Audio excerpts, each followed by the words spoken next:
Hey everybody, Man-Thing released today in Marvel Snap.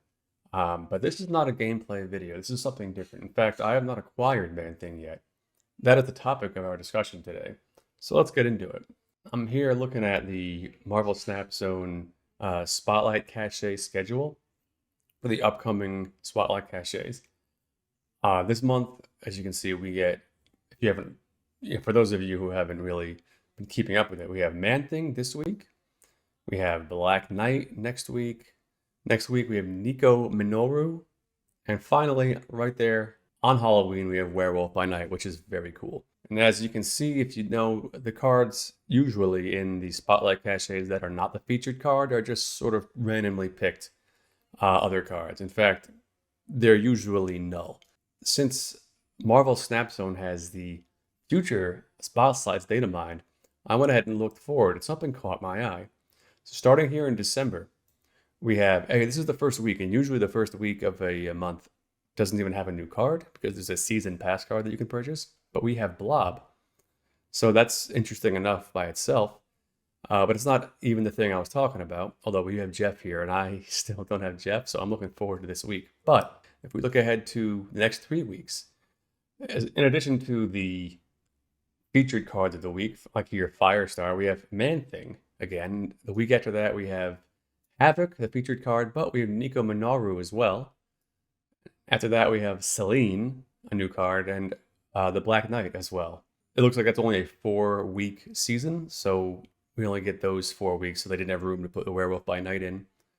But this is the first time that I can remember where the Spotlight Caches had the, I guess it would be 2 months prior, repeating completely. So first I wanted to see, is that a pattern that they've been doing that I never noticed? So we can look ahead. Man-Thing, Silver Samurai, and Lady Deathstrike.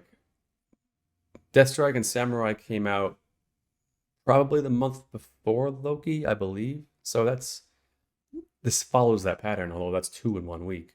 But MODOK and Stature, those cards are both several months old. So that's just sort of part of the Black Knight discard package they have for you. That's usually what they do. This one, Kitty Pryde and Phoenix Force, were both season pass cards, I believe. Maybe not. Kitty Pryde was, maybe they were from the same month. It was kind of a weird time when Kitty Pryde came out. I don't remember. Phoenix Force was a previous season pass card. I'll have to look into that. When did Phoenix Force come out? Was that? That wasn't the Silver Samurai month though. These are old cards. And then here with Werewolf by Night, Silk and Ghost Spider, that's just 2 girl Spider-Men. It seems to be a move package they're advertising. So this is a new thing they're doing where they're repeating 1 month season spotlight cards 2 months later. So that's when I got the idea that it looks like it's economically wise to just not get any spotlight caches this whole month until maybe Werewolf by Night if you want him, because he doesn't repeat. Not that we see. Just wait until December, then you can sort of double up on getting new cards every week. You got Firestar, Man-Thing. You can do Havoc, Nico Minoru, Celine, Black Knight. I don't even have Lady Deathstrike, so this would be a 3 new card week for me. And then, even if you didn't go for Ravonna Legion, you could really, the cards offered are all relatively new cards in the December Spotlight Caches. So that does mean you're waiting 2 months. You won't have these cards for 2 months. But if you ask me, personally, Man-Thing, Black Knight, Nico Minoru, none of these cards are like going to be meta-defining cards, right? There's no Eliath, there's no Loki, there's no even Elsa Bloodborne. What's her name? Elsa Bloodstone. Okay. Nothing here is going to like really warp the meta from what I can tell. They're all sort of niche cards. Nico Minoru is the hardest one to judge because her ability changes every turn, and I think just that much randomness kind of makes her unreliable as as a really strong meta card. So as much fun as it would be to have these cards right away, Man-Thing in particular looks like he really helps the junk deck archetype, and I do want to play with him, but simply economically, I'm really, really considering leaning towards waiting until December. Now, that does obviously leave out the November months, so let's take a look at those and see if that's also worth saving for. First week we have Eliath, who's really strong. I got him already, and It seems like a lot of people have him based on ladder.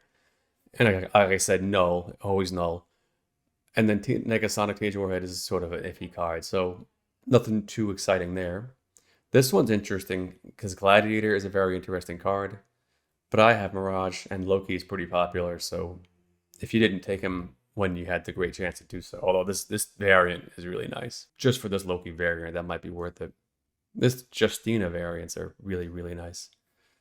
Annihilus is cool, but Dakin X23, I mean, maybe you have to sort of decide if you want any particular card. Martyr seems like a weird, non-necessary card. So you could almost save up for 2 months. So I think the way that I'm going to play it is I'm just going to wait. I'm going to wait until the end of this week, probably, before I pick up Man Thing to see if anybody really recommends it or if it's just a card you can wait on. The other ones I probably will just skip. I think I'm going to save up for December. And so my question for you guys is, do you think this is a good system to have? Do you think a system that incentivizes you saving everything for months and months and months? Maybe just months and months, it's 2 months. But do you think this sort of delayed month by month planning is great as a system? Or do you think the hoarding mentality, the hoarding aspect is kind of an anti-fun thing? Um, I don't know how I could change it. I like the idea of getting the cards again if you missed it. For example, let's say you didn't get Eliath. We'll give you Eliath. They'll actually give you Loki. But say you really wanted Mobius. Mobius is not available in the October, November, or December caches. It sort of would be nice for people who passed on him originally to be able to get him again without having to spend the 6,000. Although he's only 3,000. So anyway, I mean, they have it reasonably figured out. I mean, just personally, for me, it's like making myself wait to get these new cards is a little eh. But economically, it makes sense because you don't want to open spotlights where you only want one out of the 4 cards, right? You want to be able to get, or every spotlight you open is worth it to you, where every spotlight is a win, except for the 1,000 tokens. But even that's really, it's not that bad. You wish it was better, but it's not that bad. So that's really my analysis. What do you guys think? Let me know if you think it's worth it. Let me know if you think you'd like to try my plan and you're with me and waiting until December. Any thoughts? Make sure to leave it in the comments below. Remember, like, follow, subscribe, keep snapping.